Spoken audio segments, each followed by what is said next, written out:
I'm here with Steph Walker. Hello, Steph. Hi, Andy. Really good to be here. Great.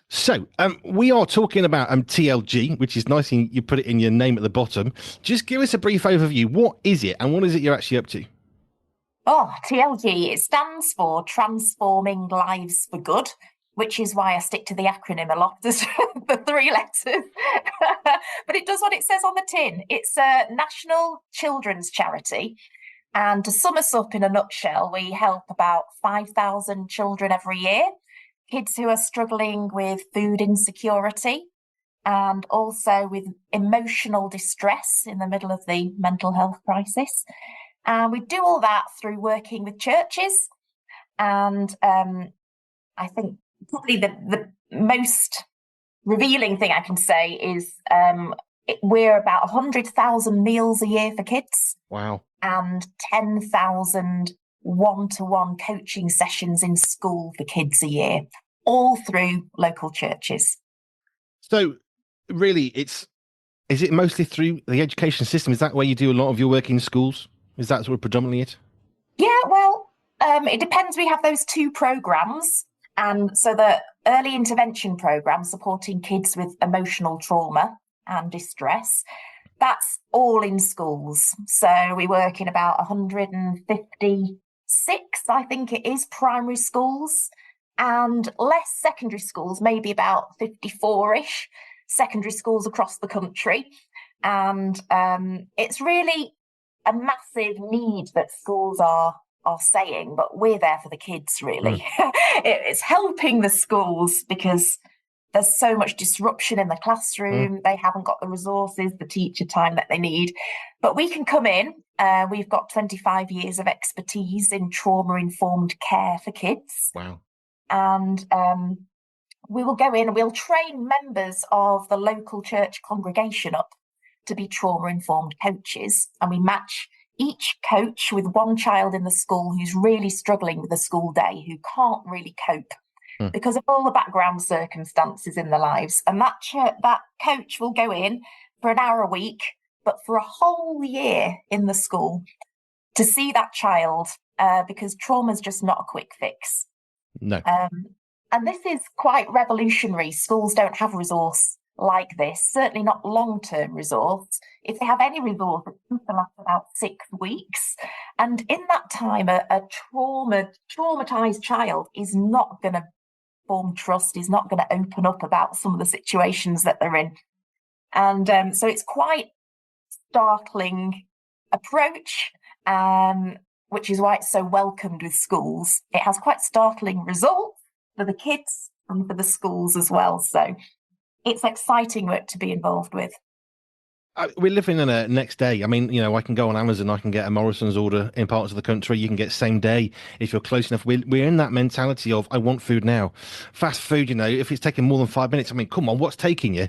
They're Yeah. preparing a hot meal. We're in that idea, but when it comes to people, Yeah. although we want things fast, we can't be changed fast. I had 18 months of PTSD CBT. It's not for child trauma. It's not a rapid process, No, it's and not. most of those early sessions was me trusting the person who they're a qualified Yes. professional. They got certificates, diplomas, and everything. They're working in an NHS building. Yeah, but who are you? Can I Yeah. trust you? It's not immediate, is it? Absolutely. That's it in a nutshell. I think it's relationships um, that bring healing. Until you're in a relationship that feels safe and that you can really trust, you can't trust that you can have. We find this with our coaches actually that over the entire year they might build up a rapport with the child very very quickly, and the child starts coming into school on the days that they're going to see their coach, and they're having loads of fun and they'll play the games and they'll do lots of fun activities and they want to be there, but they're still not opening up. Mm. And it can take 9 months or more for the opening up. They like their coach, they're having fun, they want to be with them, but the trust is a Yeah. long term. It comes through consistency, doesn't it? And being there consistently for somebody and showing that you care for them, that you're interested in them, that you're hearing them, that they are seen. And that just takes time. It really, really does. And I think, I mean, I worked in schools in children's ministry in the past, and everyone's after the 6 week, the 12-week program. And Yeah. yeah, there's maybe a need for that sometimes, immediate intervention and all the rest of it. But actually, most of us, we want long-term relationships and stuff that we can trust. And we don't want the one-time done deal, off you go, because No. it leaves us a little bit, I suppose, even perhaps more raw than we were in the first place. Yeah, very much so. So I think the reason that we work with churches is because we realise that eventually the programme's going to end, but the child and usually their family are in the middle of a traumatic situation. They're Mm, all really struggling, and what they need is their local community to yeah. walk alongside them long term and do life and walk long term. And we think that is really, really important. And that's why we work with churches, because they're embedded in communities all over, every community, and they're there long term to walk beyond not just providing the acute specialism in the school environment, but after that, to walk long term with the family. Which is which is really important. That's the mentoring stuff. The 100,000 meals. So you're saying Yeah, that's not all school then? no, that's all out of school actually. Okay.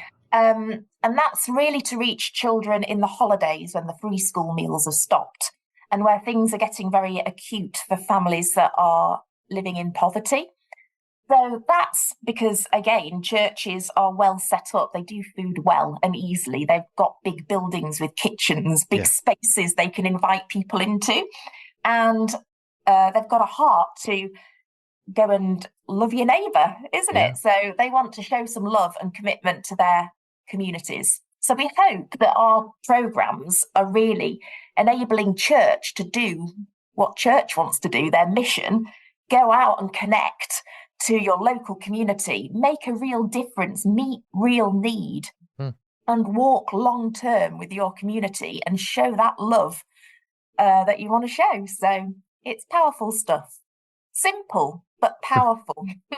But I think that the most powerful things usually are the things with the least moving parts, because the more parts you have in it, the more bureaucracy you then have to manage it. I remember being in an interview for a church job once, and they says, "Oh, how do you feel about safeguarding?" Well, it's kind of important. It's the law.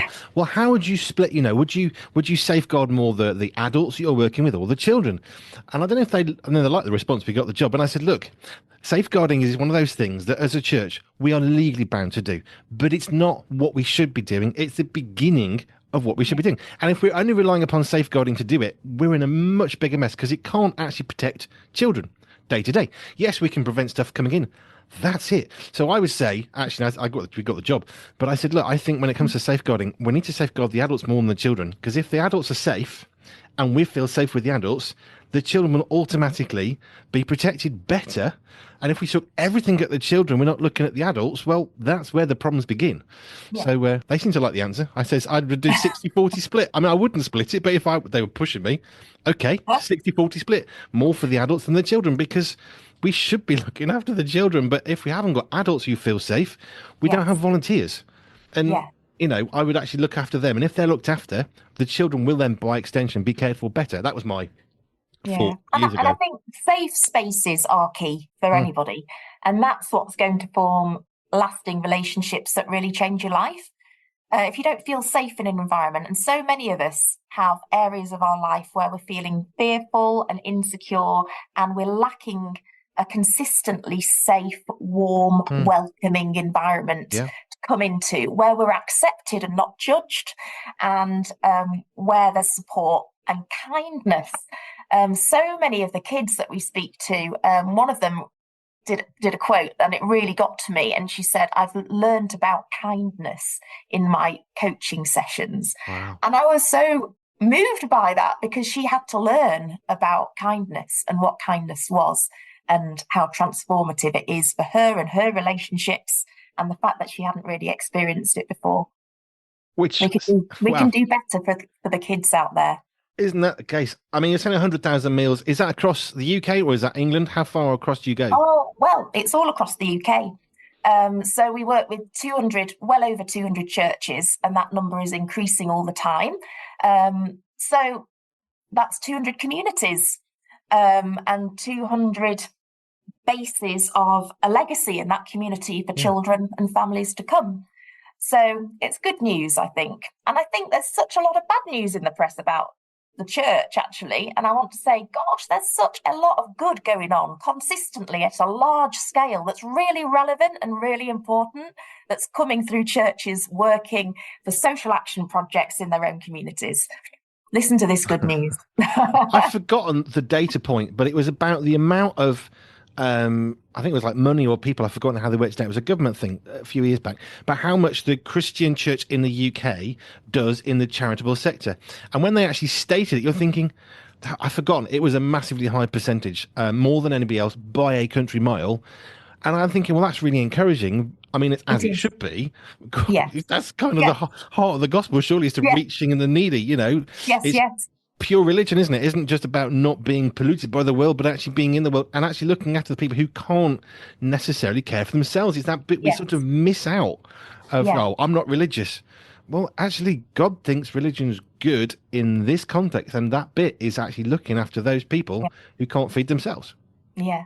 And I think that community is inbuilt with us. We're meant to have meaningful, strong communities and relationships around us.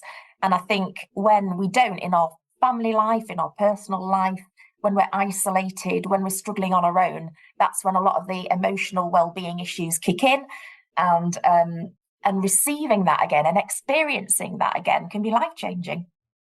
I want to go back in time in a minute, but you've mentioned the mental health crisis. I mean, the fact that children early on in secondary school, even late primary, are now considering suicide because they have no hope for the future, that should Oh, be a massive wake-up call for the church in particular, because we are mm, the one group of people who actually have an answer for hopelessness, because his name is Jesus Christ and he is hope. yes. But what are your perspectives on the mental health crisis? I mean, what's your, I suppose, your conclusion on the picture that you see? Well, it's such a big scale at the moment. It's off the scale. So NHS England is saying that 1 in 5 children and young people in England are have a mental health condition. 1 in 5. So it's extraordinary, really. I think the Guardian summed it up best for me when they said that there were 500 referrals of children every single day just in England for mental health services. Wow. So it's really at crisis level. And what we see in our coaching sessions for early intervention, which is our program in the schools, what we see is a whole raft, everything under the sun of pressures that are increasing the stress and anxiety, fear, worry for children in school situations. So it could be the age-old situation of bullying. It could be that they're a carer for their little sister, their mum. They have all the pressures of the world, the weight of the world on their Mm. shoulders. It could be that they have very disruptive, dysfunctional family situations. It could be as bad as trauma within the home, violence within the home, drug abuse within the home, and all the fear and uncertainty that goes with all those things. Mm. Poverty. There's just so many situations, Andy, and we haven't even touched on social media. And I think there's so many stats now about these sorts of traumatic incidents. They're termed together as ACEs, adverse childhood experiences, and there's loads of research on them. And it shows that these experiences, for children particularly, when they're just starting to form their stress responses in life, Mm. if you have a traumatic experience like those, it can affect you for life. It affects your cognitive and your physical and your emotional development for the rest of your life. So statistically, these kids, as they go to secondary school, having had some trauma in early life, they're much more likely to be, like multiple times more likely to be binge drinking and smoking and having underage sex and being on drugs and going into prison. And the stats are stacked against them. And later on in life, you've got so many more chances of having heart disease and cancer and major health issues and emotional issues, depression, anxiety. So it can affect you for life. And we feel that the answer is in relationship, is in trusting relationships, which can open up hope again. Mm. And it's very tried and tested that these protective relationships, as they call, for children who've had adverse childhood experiences in their life can be transformative. And that's what we do with early intervention. We go in and we seek to form a safe environment where the child is heard. These kids, because they're so frightened and they are rebelling in the classroom and they cannot cope with the environment, Mm. and they're full of anger. Their lack of self-worth is incredible, and they feel terribly alone, and they feel shame, and they spend a lot of time covering up their personal situations. So to have somebody who's suddenly coming in and seeing you for who you are, who Mm. sees the good in you, Mm. where everyone else is just seeing your bad behaviour, who sees the worth and the gold and the potential in you, who's championing that in you to others, who's showing you that you do have hope, you do have a future, and you can make better choices in the midst of what you're doing. You can't change a situation, but you can react Mm. differently, and that will help you in your outcome. And that there's hope, and it's worth investing in yourself, because with support, you can make up ground Mm. and you can reach your potential. It changes lives. And some of the stats, I think the most impactful stat we've got for early intervention is that 60% of coached children are less likely to be excluded from the school after coaching. And that's incredible for this profile of child. And Mm. it's a real turnaround for the school as well. There was a big report from the government recently, and they were saying that these really little kids in school, you were saying, year one and below, so they're 5 and 6 or below, and there's 6,800 exclusions at that level just in an autumn term last year. It's incredible, the scale of dysregulation and trauma and anxiety and not being able to cope. Mm. And there's multifactorial reasons for it, and we've touched on just some of them. But Yeah. the answer seems to be relational, and building relationships and being heard and talking and expressing and opening up finally. That being heard, though, I mean, that's it's so important for older folk, and I think opposite ends of the age spectrums, really, the ability to have a conversation with somebody who's willing to not say anything, just to listen to you, Yes. can be one of the most life transforming things. Because if you never feel heard, I used to work in inner city Wolverhampton in a voluntary youth thing, and some of the kids, they were chucked out on a Friday night because, to be honest, the mum was a prostitute and she wanted the house, so they'd be Mm, kicked out. They only came to our youth group because we were warm and it was cold. yeah. Yeah. That's why they came to the door. Yeah. That's where we're meeting these kids. Yeah. And some of the local folk, then, they knew these kids, and they were in such a mess because they weren't wanted in the house because they were in the way because of what the mum was doing. Yeah. That's one of those traumas. That's Yeah. going to be like that's going to be with them for life, Yeah. because the one person that's supposed to shield and care for them is the one person that's Yeah. saying, "Get out, you're in my way." Yeah. It's and we've got there's such pressure for two parent families who still can't have enough money, working all the hours they can. Yeah. This is becoming normalized now. Universal credits isn't enough. Rent's gone Yeah. up. All these external pressures, Yeah. and people forget about the children at the bottom who are Yeah. just being squished, pushed, chucked out to school. School will fix it. Well, school can't. School's supposed to educate. Yeah. They're not set up to help with emotional crises because that's not what they're trained to do in the first place. They're compassionate people, of course, but Yeah. you can't care for all that, because this is, like I say, you're a year with a mentor and a child. This Yeah. is very intensive. Yes, it is very intensive, and teachers generally have a huge heart for these kids, but they've got 35 kids in the class. Exactly. They can't take them out and give them that one-to-one time that they would so need. And I think although we've got huge amounts of therapeutic resources for whatever the situation is for each child, whether it's anger or self-worth or all sorts of issues, but we've also got loads of games and fun and activities because they're so used to shielding Mm. the situation and pretending it's not there and pretending they're fine and trying to just cope in the environment that they're in at school. And so whether we're building rockets or playing games or making clay jewelry or whatever the child wants to do, there's so many options that they do together. That is an activity where you can achieve something and do something, Mm. and where you can just every now and again, the child can risk revealing a little something every now and again and seeing Yeah. how that's received. And it takes time, it takes a lot of time.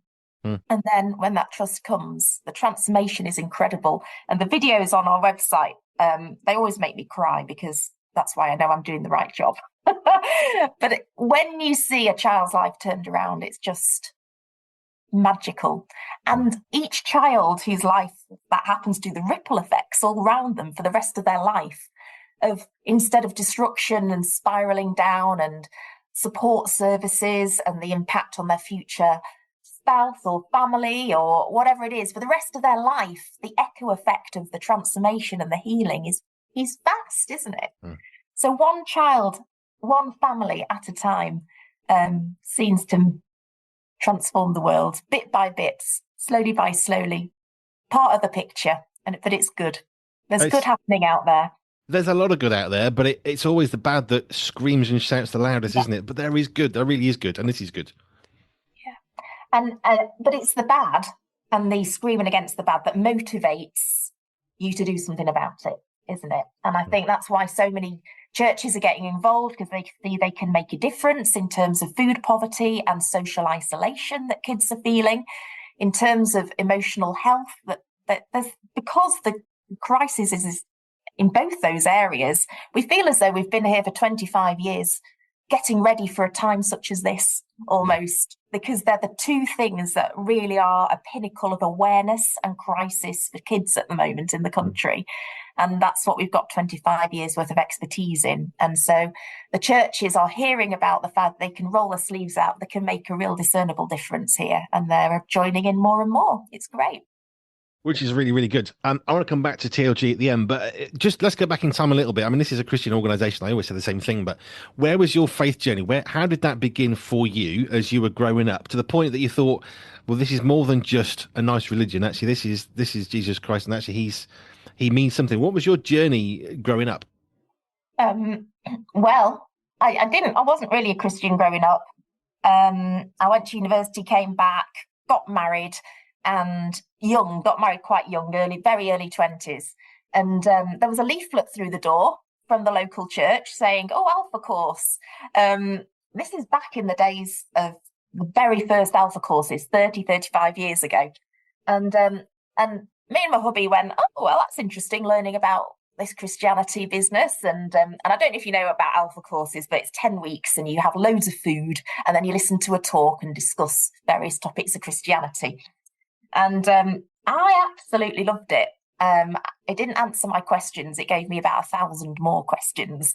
But it began a real journey of awareness for me that this God who flung the stars into space and created the mountains and all, all this amazing stuff, I'm hearing that he's interested in me.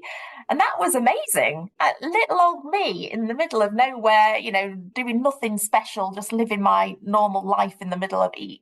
I was learning that he had this huge love and a personal, wanted to relate to me and wanted to have a relationship with me. And that bowled me over. And that was very important. But I think what really escalated my relationship as a Christian was going through a divorce at that time. Very shortly afterwards, my husband had an affair, and you go through your world falling apart. I was young as well, and obviously there's lots of shame and you don't know what to do and all those things. And I think at that point you either reject God or you cling to God like mad, and I did the latter. And went, "Help! I need some help here, and I want to be known, and I've forgotten who I am. Who am I again?" And so having all this affirmation that I was deeply loved, deeply cared for, meant a lot for me. And the home group that formed to carry on the conversations after that Alpha course, it carried on for another. Well, I'm still in it now, 30 odd years later, and it provided real family for me, because I was living here and I was 2 hours away from my nearest relative. So I was very isolated. I didn't have a support network around me. And I felt that God really gave me a local family through the church who've cared for me, who stuck with me, who walked life with me.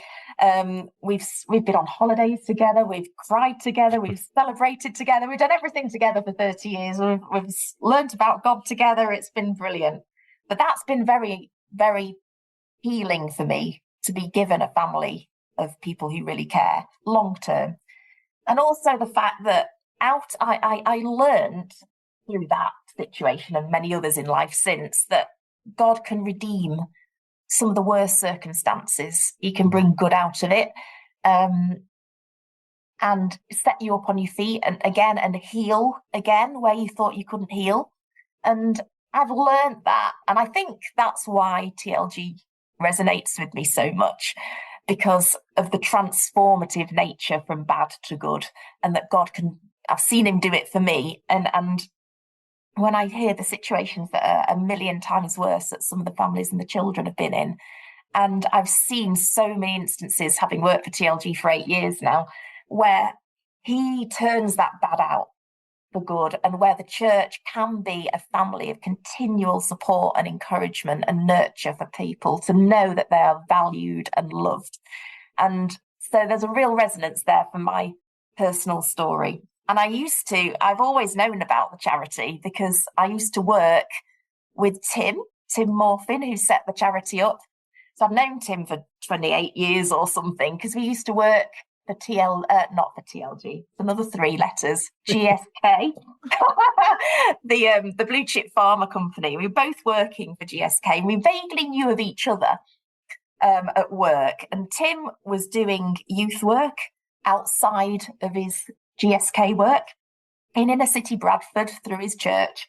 And he was coming in very, very sort of agitated, saying there's a big problem, nationwide big problem for kids, and they're spiraling down and no one's championing them, and we need to be doing something. And I think church should be part of the solution. And I'm trying to work out what that will look like. And eventually he went 4 days a week at GSK and started piloting this little project thing that he had. And then it grew, and eventually he did that big stepping into the unknown and leaving the regular salary bit and stepping out in faith. And that's where TLG grew, just this tiny, tiny passion that things should be different. And this wasn't God's heart for kids and families, and that we should be doing something and we can do something.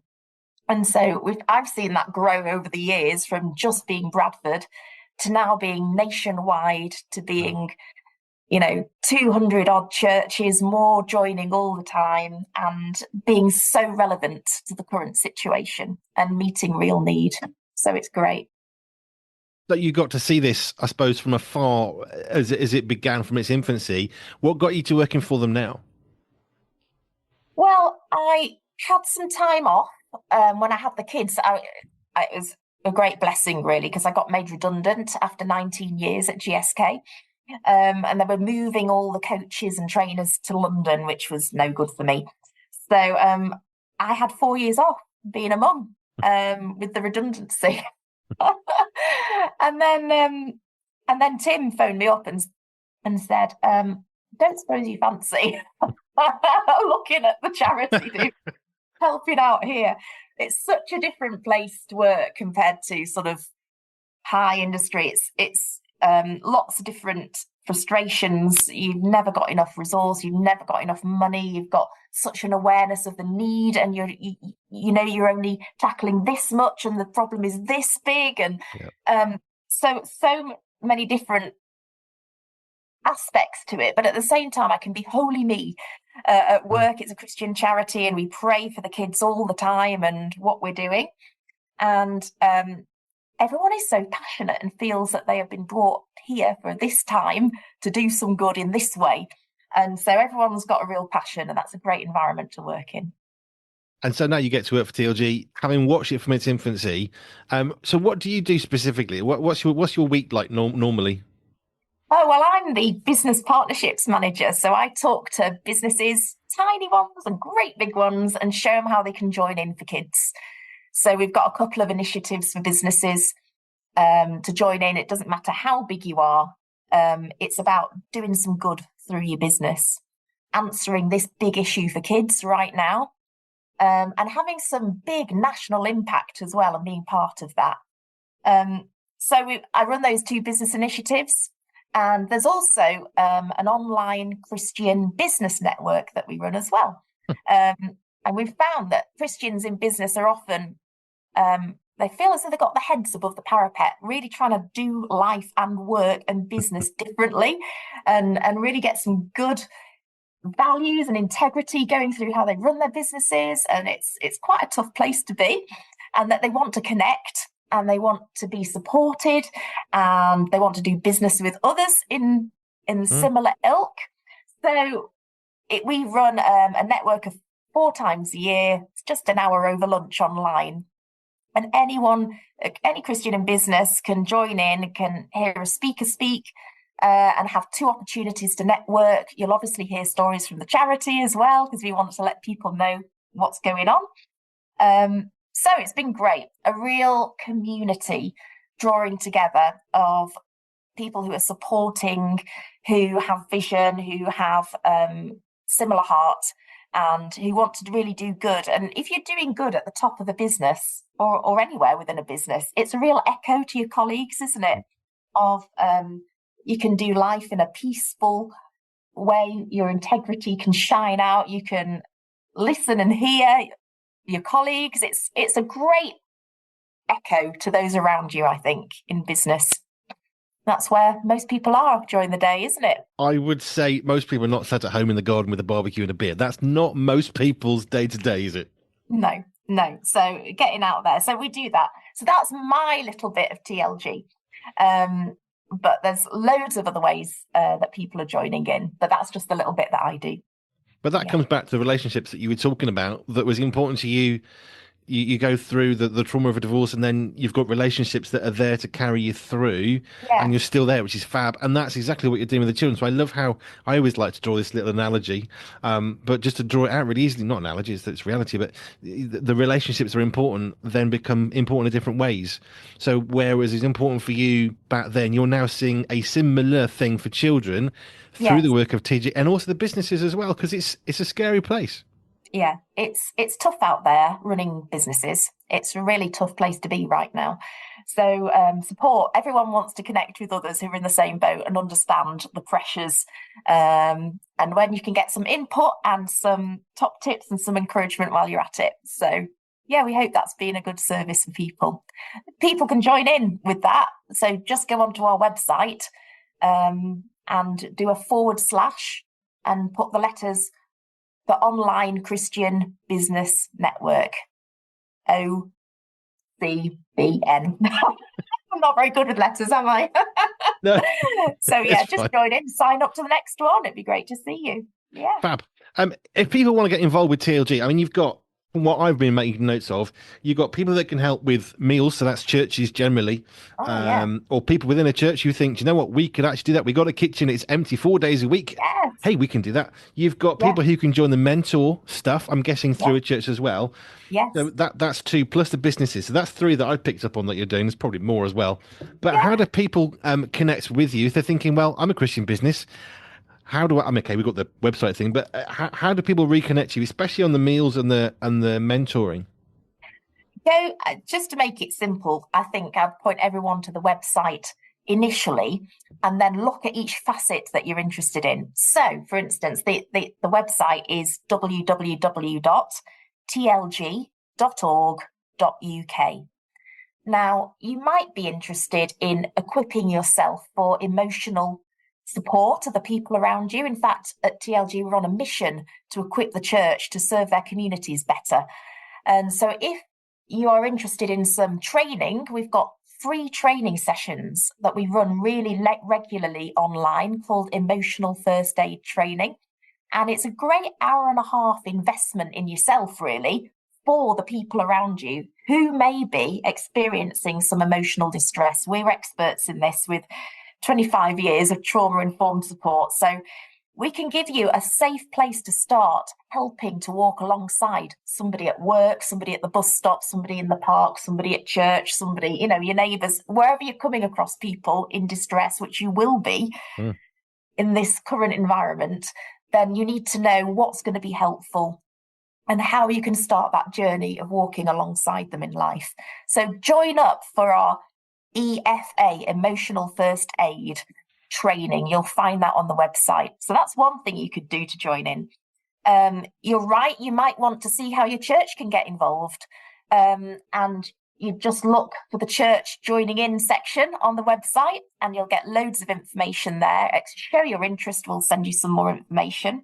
You might want to be a coach for early intervention. You might want to run Make Lunch. You might want a TLG speaker to come and talk at your church, maybe, as well. You might want a copy of the book of the TLG story. Here it is. That's a very inspiring read. So there's loads of ways you can join in. And of course, if you want to support the work, we're desperately in need of support. We want to reach more kids, and the scale of the problem is so big. So if you want to donate, obviously there's a big red donate button.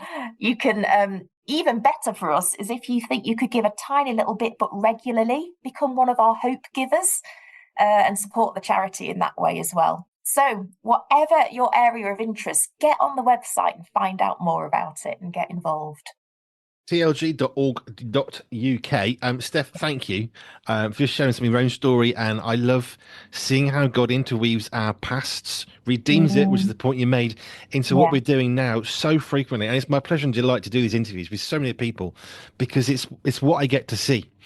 So it's just delightful to think relationships important. TLG, children, relationships. Oh, look at what God's done. He's brought your past, the dark stuff, the difficult stuff, redeemed that, and now that becomes a passion and a driver in a really good way. And I love that. And it doesn't matter who I'm talking to, from a massive range. I mean, it's like 110 interviews of these we've done. And it's a delight to see how God, regardless of the ministry area, the background, the past, the damage, the darkness, there's a redemptive story of Christ that then liberates that person to working for God in an area where all that stuff that you think, I don't want to go through that, actually God can use all that. And it's never, ever wasted. As painful as it might be, God then uses it. And I love that. Yes. Yeah. He brings good out of it, you see. He does, always. Yeah. tlg.org.uk. Thank you, Steph. Go and check it out. And maybe your church can get involved with what they're doing. Steph from TLG, thank you. Such a pleasure, Andy. Here at Pure 24/7 Radio, we have had the privilege of speaking to some amazing people with amazing stories.